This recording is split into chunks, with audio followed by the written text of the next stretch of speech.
submitted for your consideration, a place of mercy, a place of reform, a place where monsters are allowed to live, comfortably, a place known simply as escape-proof. At the edge of a quiet town, where pine trees sway, and the air feels clean enough to forgive anything, sits a prison, unlike any other. Low modern buildings blend into the forest. Sunlight spills through enormous reinforced windows. Birds perch just outside, singing to men who will never touch them. Inside are the worst of the worst, murderers, butchers, names that once filled headlines and courtrooms, men and women who were meant to die until the law changed. Now they live here, and they live, well, soft beds, hot meals, a library with internet access, a gym, a common area bathed in natural light, a view of the outside world so clear it feels like freedom is just on the other side of the glass. And sometimes it comes to look back at them. Visitors gather outside those windows, families, tourists, the grieving, the curious. They press their hands to the glass, staring in at the people who took everything from them. Sometimes they cry, sometimes they scream, and sometimes the prisoners smile. The glass is thick, unbreakable, but not silent, not entirely. Words are mouthed, gestures exchanged. Rage builds on both sides. On some days, the pounding starts, hands against glass, inside and out, a war fought through transparency. Guards intervene quickly, always quickly, because despite appearances, this place is not careless. It is perfectly controlled. Then one day, a new arrival comes, Rodney. A man whose name carries weight even here, a man who has escaped more prisons than most guards have worked in, a man who studies systems the way predators study prey. He walks in, calm, curious, observing. He notices the windows first, then the doors, then the guards. They come in at shift change, always through the same outside entrance, but he never sees them leave. Rodney settles in. He makes friends, the kind of friends that only exist in places like this. A demolition expert, a former engineer, a man who knows locks, another who knows people. They talk, they plan, because Rodney sees something the others don't, not a flaw, but an assumption. He believes the prison's creators have grown arrogant, that comfort has replaced caution, that escape-proof is just a label, waiting to be challenged. The staff, Rodney observes, has become complacent, relying on the prison's design and technology too much.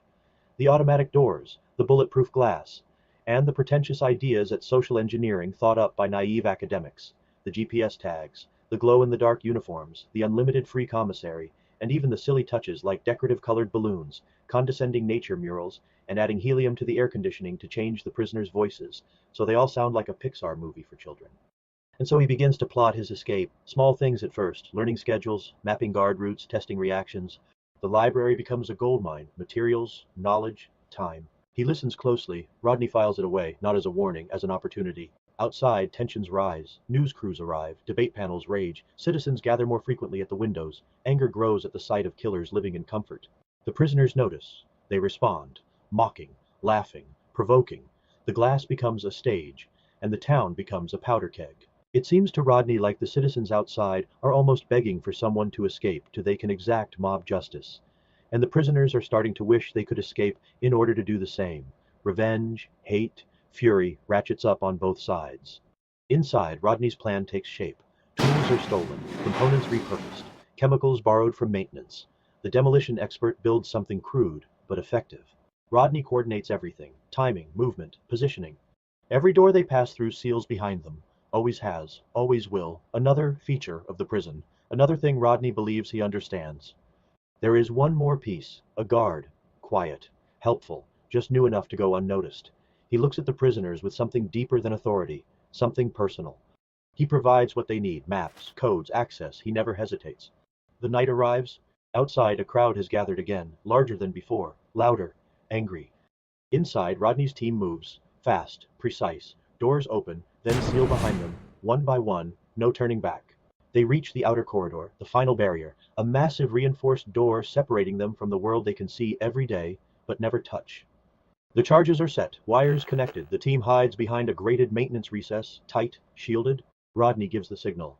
The explosion is violent, a thunderclap in a sealed world. The door ruptures. For a split second, there is only the percussive shockwave from the blast. And then, everything moves at once. The opening screams violently. The air explodes. The human body is not designed for sudden change.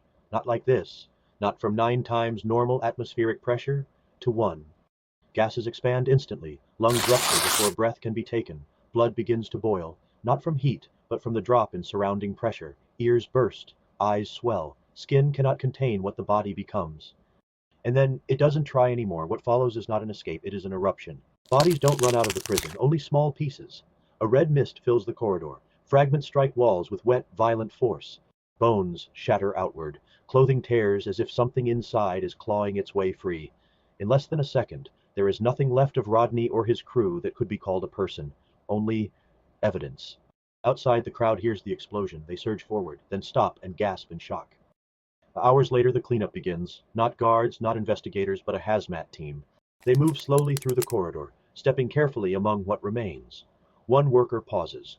He finds something intact, an ID badge, clipped, recognizable. The worker hands it to guards standing nearby. One of them frowns at the ID and says quietly, "That was the new guy." Then, with recognition, "I saw him last week on TV." Another guard nods slowly. "He was a victim's husband, father."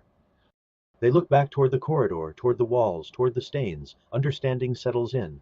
Outside, the forest sways gently in the breeze. The windows gleam in the sunlight. Inside, the remaining prisoners sit quietly, grateful. No one bangs on the glass today. Because in a place designed to contain monsters, someone had the foresight to build pressure. And in the atomic zone, it's not the walls that keep you in, it's the environment. And no matter how comfortable your cage may seem, there are forces at work that can tear a man apart the moment he tries to leave.